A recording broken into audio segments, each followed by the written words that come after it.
intuitive, Yeah. but limitations can actually spark creativity. Really? Think about a haiku poem. Okay. Its strict structure, 5 syllables, 7 syllables, 5 syllables, Right. forces the poet to think creatively within those constraints. I've never thought of it that way, Yeah, but it makes sense. by limiting our options, Hmm. we're forced to explore uncharted territory and come up with more innovative solutions. Think about a composer working with a limited set of instruments, Yes. or a painter using only a few colors. These constraints often lead to unexpected masterpieces. So it's not about viewing constraints as obstacles, No, but rather as opportunities to push the boundaries of our creative thinking. precisely. And this principle applies to problem solving in general. Okay. Sometimes setting limits for ourselves can help us focus our energy Right. and come up with more effective solutions. Now, thinking about how we represent information and problems, Yeah. can you elaborate on how that influences our understanding? This is where the power of representation comes in. Representation, okay. It's about choosing the most effective way to visualize or express information, Okay. which can significantly impact our ability to solve problems. So it's like choosing the right tool for the job. Exactly. Sometimes a simple sketch is more effective than a complex equation.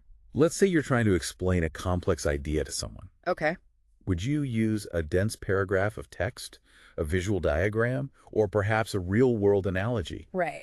The choice of representation can make all the difference. I'm starting to see how all these concepts from thinking mathematically intertwine Yeah. by specializing and generalizing, Going doing there. and undoing, Recognizing invariance, embracing constraints. choosing the right representations. We become more versatile and effective thinkers. It's like we're assembling a toolkit for tackling life's challenges with greater clarity and confidence. This has been so enlightening. Okay. I feel like I'm finally understanding how to think mathematically. That's great to hear. And it's not as intimidating as I thought it would be. It's more approachable than we often think.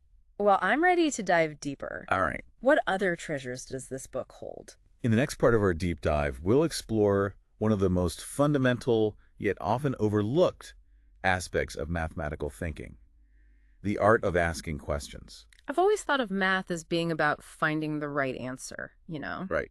But after our deep dive into thinking mathematically, I'm realizing it's more about asking the right questions. That's a key insight from the book. It is. The chapter on becoming your own questioner. Hmm. It's not about having all the answers. Right. It's about cultivating a questioning attitude. It's like that saying, the more you know, the more you realize you don't know. Exactly. It's like each answer unlocks a whole new set of questions. Yeah.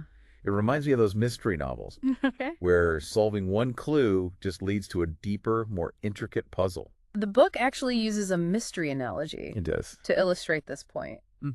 It describes how mathematicians approach problem solving, like detectives, gathering evidence, yeah. formulating hypotheses, and constantly refining their questions as they go. So instead of seeing a question as a roadblock, Yeah. we should view it as a signpost, Okay. pointing us toward a more profound understanding. But how do we become better question askers? That's the real challenge. I feel like some people are just naturally more inquisitive than others, you know? Well, while curiosity might come easier to some, Yeah. the book argues that anyone can cultivate a questioning attitude with practice. Okay. It's about training ourselves to notice those little sparks of wonder, those moments where we say, huh, that's strange. I wonder why. So it's about paying attention to those subtle discrepancies, those things that don't quite fit our expectations or assumptions. Exactly.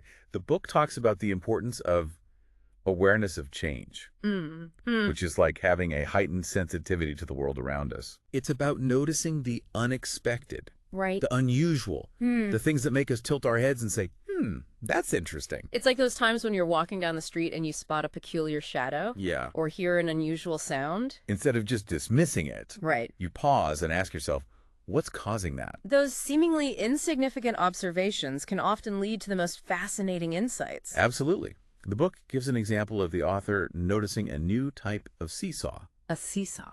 that remained balanced even when empty. Oh, wow. Okay. Yeah, That sounds intriguing. it is. What did they discover? Well, this simple observation sparked a whole chain of questions. How is this possible? Yeah. What's the underlying mechanism? By pursuing those questions, Right. the author ended up learning about the physics and engineering principles Oh. that make that type of seesaw work. It's a great reminder that curiosity can be sparked by the most ordinary things, You can. if we just take the time to notice and ask questions. So what practical tips does the book offer for developing this questioning attitude? One suggestion is to keep a journal specifically for jotting down intriguing questions Oh, a question journal. that arise throughout the day. It could be anything that piques your curiosity, Yeah, from a scientific phenomenon to a social trend to a personal dilemma. I love that idea. It's like creating a treasure chest of questions to explore further. Exactly. The book also emphasizes the connection between questions and the other mathematical thinking skills we've discussed. Okay. Specializing, generalizing, doing, and undoing. Right. Questions can actually guide those processes. How so? Well, when you specialize, Yeah. you're essentially asking, what happens in this specific case? Mm, And when you generalize, you're asking, does this pattern apply to other situations? right. Questions help us narrow our focus, broaden our perspective, and ultimately gain a deeper understanding. It's like questions are the threads that weave together these different thinking strategies, I like creating a tapestry of knowledge and insight. The book also encourages us to embrace those questions that don't have easy answers, Okay. those that might even lead us down a rabbit hole of further inquiry. I can see how that could be frustrating at times. Yeah. But also incredibly exciting. It is. It's like embarking on an intellectual adventure without a predetermined destination. That's a great way to put it. As we wrap up this deep dive into thinking mathematically, Yeah. I want to leave you with one final thought from the book. Right. The most interesting questions are often the ones that cannot be answered. That's a powerful statement. Is. It reminds us that the pursuit of knowledge is an ongoing journey, Mm. a constant exploration filled with wonder, challenges, and yes, even those unanswered questions that keep us coming back for more. So keep asking those questions, embrace the stuck moments, and remember thinking mathematically is a skill that can enrich not just your understanding of math, but your entire experience of the world.